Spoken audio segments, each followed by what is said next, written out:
So let's paint the gondolier, his passengers, and the gondola. And keep remembering that where the light's coming from. Just do this in order. The figures are probably the trickiest thing to do, but let's just use a simple formula. Let's just paint the heads a sort of pinky brown. So I'm using very similar colours to the terracotta above. So I'm just leaving a little bit of light on the right edge for where the sun comes. When that's dry, we can then add dark colours, whatever, for hair. Assuming we know he's got a white t-shirt on with his traditional stripes, but let's just paint the shadows into that first. So as he's bending down here, the light's coming on his top shoulder and he's into shadow. So let's first paint him into shadow. That's the front of his t-shirt. This arm coming forward a bit, and then we'll let that go dark. Go dry, and then we'll paint the stripes on top of it. The figures, let's give them a bit of colour. They're on holiday, so I'm using a bit of yellow ochre on this figure, just the top part, and a little bit of let's go back to the turquoisey colour we used up above, and one in the spire, a little bit in the water, so sort of turquoisey blue for the second figure. And again, leaving a little bit of light on the edge. A little bit of light to catch this arm. In fact, there is a turquoise figure in the second gondola, so that gives you a clue. And then traditional dark trousers for the gondolier, so we can just again mix up our ultramarine and brown combination. And because it's in the foreground, you can go a little bit richer in colour here. We're going to use some real darks in the gondola itself. So let's just paint his trousers in. Dark there. Again, a hint of light on the right of his leg. Just a hint. And look at the gap here, which just gets one leg behind the other. Just a little bit of subtlety there to suggest he's about to push the vessel away from the quayside here. So I'm painting those shoes in the same just silhouette dark. They're at different angles. One's coming down the deck here, the other's going across it. So it's just, although I've very simply suggested the form initially, the drawing is quite important to get a little bit of detail and accuracy in here, and getting the scale of, for instance, the head in the right scale to the body. Quite often I see those people not used to painting figures tend to over-exaggerate the head a bit. It's not always the case, but just watch out for that. So I got these sort of pinky brown into the head. I'm going to put some pinky brown into this forearm too, upper arm. There's a little light again catching it, so I'm leaving white paper where necessary. Figures here, a bit of an arm in with some colour on that one. So it's just sort of searching for clues in the photographs as to how you're going to go about this. Now, coming back to our dark mixture, I'm just going to up the brown content now to give this guy some very dark hair, but again I'll leave some light on the back of his head. So you don't have to paint any other features. This figure can have some dark hair, again with a little bit of light. When you're painting somebody with fair hair, actually yellow ochre, very pale, is good colour, maybe even a bit of umber, but let's just paint a bit of brown there, again leaving a gap. And where you leave these white gaps, what you can then do is just take the damp brush and put a hint of colour in there, so it doesn't look too extreme. It's all about suggestion really. You don't have to paint sort of say all the details. This figure has got an arm coming across this side, so I'm going to put a sort of darker bit of ochre and a bit of brown into it. So yellow ochre, which is the colour of the top, adding a little bit of burnt umber, just to put a shadow under this arm. Shadow lower down here. So it just models the figures by putting darks on, again with a turquoise figure. We can add a little bit more turquoise, maybe a hint of ultramarine or something on the left.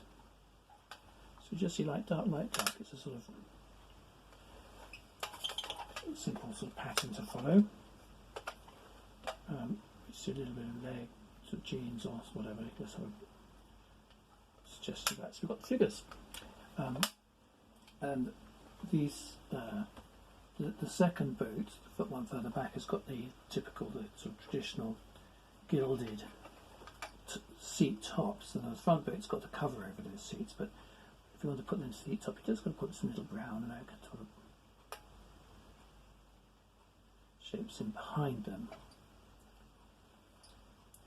A bit more yellow ochre, or a little bit, even a bit of cadmium yellow in a touch, and that will just suggest the seat backs, and then the seats, or the cushions of the seats. They've got a sort of red velvet. I don't know what they're made of. I can't remember. Last time I went in a gondola was in 1982, I think. Very expensive. I seem to remember we did the sums. I was with some friends, and we worked out that it cost the same amount to go round in a gondola for half an hour, or was it 3/4 an hour, I don't recall, as it had taken us, as it had cost us in fuel to drive to Italy from Switzerland. I don't know if the equation's the same. I can't remember how many. Was it lira then? Yeah, probably lira then. So we can now add a few more details to our gondolier. Let's put some stripes on him. Now, just go carefully here if you want to suggest some stripes. I mean, this is a traditional thing, so just follow the torso around. Again, where you get the light, you may find the stripes sort of disappear a bit.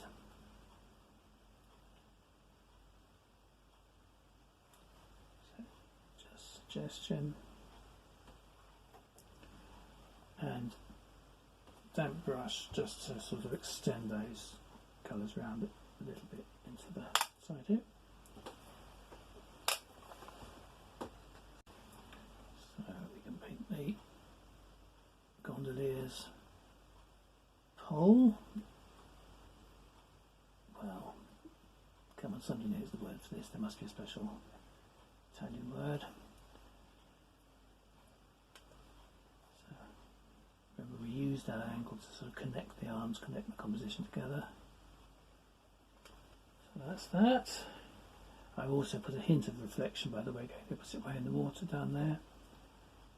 You've got it, the sort of bull's horn, which is the equivalent of a rollock, I would suggest. Those oarsmen or oarswomen who might find the correct word for that. So, rest of the boat. Now I think I'm going to stick with the detail brush only because I need to get into the sort of point of the gondola. Now, we've got the light coming from here, so I'm not going to have to go quite so dark up into this point. But we can go dark into the sort of cockpit area. So let's just get the dark in early. So brown, ultramarine, or cobalt blue. Doesn't have to be a real black, but you'll see if I put this on my paper. Yeah, it does look, that is ultramarine and burnt umber. Make sure you mix plenty, so that's in my palette, plenty. So that means I can just keep dipping into it and get the same colour. So we've got the shadow behind the seats here. So if you hadn't drawn that, you do need to sort of draw this shape inside. So you've got something to follow. I've taken the masking fluid off as I had on the back rail of the gun of the gondola here. So just as I go underneath where it was a bit crude, the masking fluid, so it just preserved the edge of the gondola. So I can now follow it with a dark line and keep a little bit of light on the top of it, so it just catches the light. And that can go in front of the knee and down to the next, the side closest to us, just a nice deep bluey black shadow.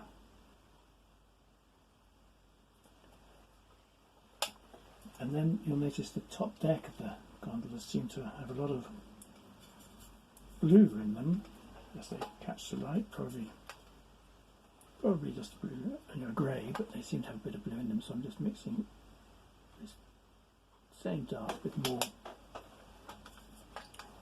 ultramarine, a bit dark, so I'm just coming with a bit more. Just if you go too dark, just touch your tissue with your brush and then pick up a little bit of water.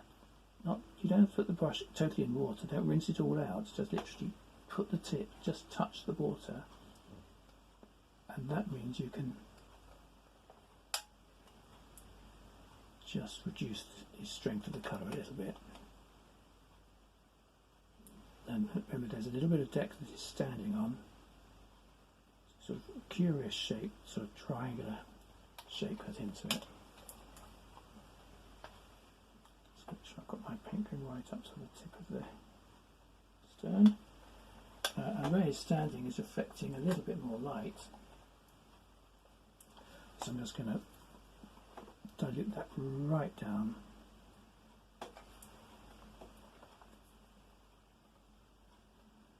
It's the same colour basically.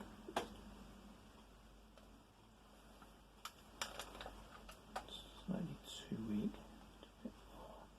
I need it just to be slightly darker than the water behind, I think is the trick of this. So it may be that I also bring a little bit more shadow into this side. Because I've just painted it, as I drop that colour in, it should just sort of float into the first colour put on. So we've got the poop deck, as it would be called on a ship, painted. We can use the same colour mix to paint the foredeck. I believe there's a sort of little bit of a board in between, which we could put some colour on there. They vary, it seems, but so the foredeck here, going a bit dark, so I'm just going to do what I've just said, just touch the water and carry on. So I haven't rinsed the brush right out, I've just touched water and I paint the water back into what I've just done, so I've diluted it slightly.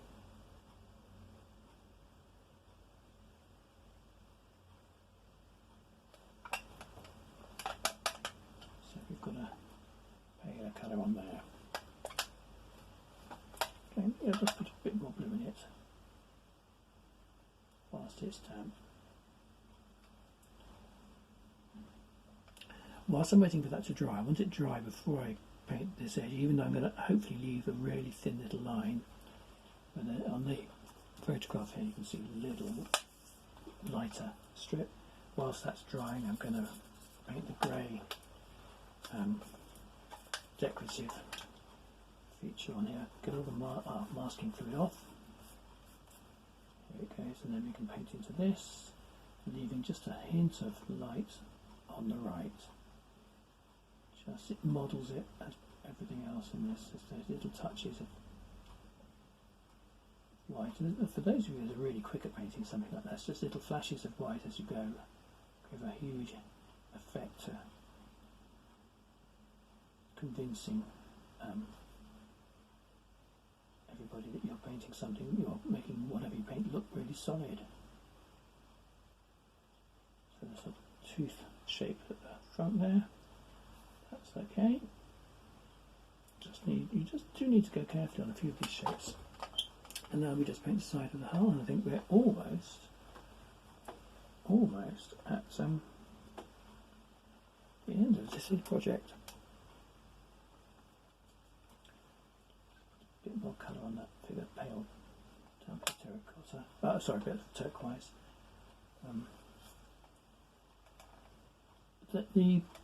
This little panel is grey on the front bit. The one behind has got a little bit of a terracotta colour in it, so I'm going to use that just so it links the red theme of the bricky red colour that runs right through. So I'm going to put that on with a little bit of English red, and I think there seems to be some sort of pattern in it, so I'm just going to put it on and then leave a few little gaps. I can't see what the pattern is. I mean, it might be a sort of floral motif or something decorative, but I'm not putting it on this as a flat colour. Just a little touch there, and then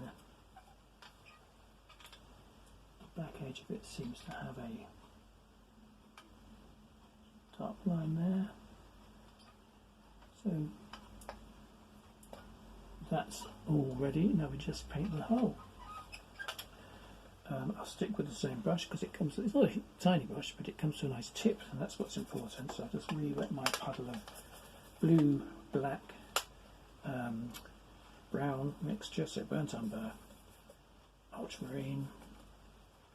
You could use burnt umber and cobalt blue.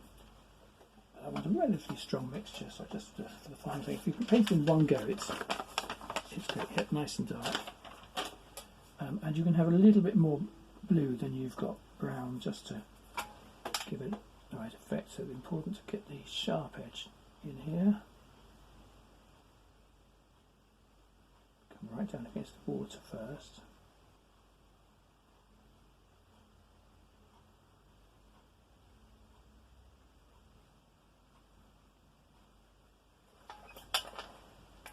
Quickly go back to catch that before it dries.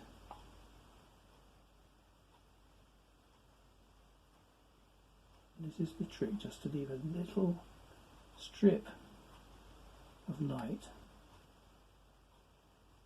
running along the gondola. Quickly dip my brush and keep going. Now, if this takes a little bit longer than I'm taking to do it, what you could do is just wet it first, let it soak a bit, and then when you come in with this, it will stay damp for long enough to get a nice flat streak-free colour on the side. I'm actually going to strengthen or remix and strengthen my solution here, and then we come to go in really sharp here. So this is where, steady hand, just watch the tip of your brush really closely. Get one continuous flowing curve.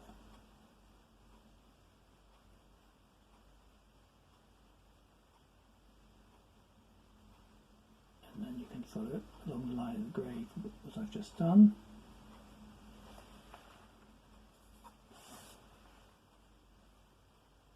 And it doesn't have to be a solid black this, because remember, even the dark colour will have a little bit of light reflecting as the water sort of catches the light and reflects up against the hull. So you don't need to get it solid, opaque black. Absolutely the opposite, a nice little hint of a transparent colour. So I'll take a photograph of the finished painting so you can see what to aim for. Just reinforce my first strokes back here. And I think all I've got to do is, I've just left a few little gaps in here, and I'm going to put in a bit more chair, I missed it out. A little bit of shadow on the side of this figure.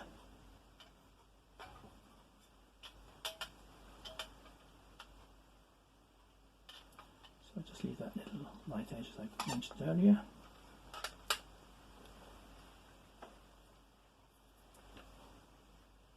A tiny hint of shadow from the head onto the shoulder, just a hint. Just make sure that, you know, your light shadow, you've got the illusion of a figure. That's the trick of it. I mean, often the best figures are the most simply painted. So rather than try to go into it with too much fuss, if you can convince me that you've got a good figure without doing anything too elaborate. So I think I've completed the painting. I hope you've enjoyed following this. I hope you get a good result in your own painting.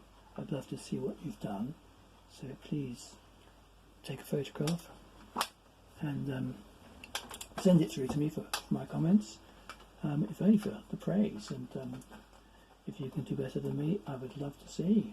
So good luck, have a lot of fun painting it, and you know, maybe we'll meet one day in Venice itself. How about that? Thank you for watching.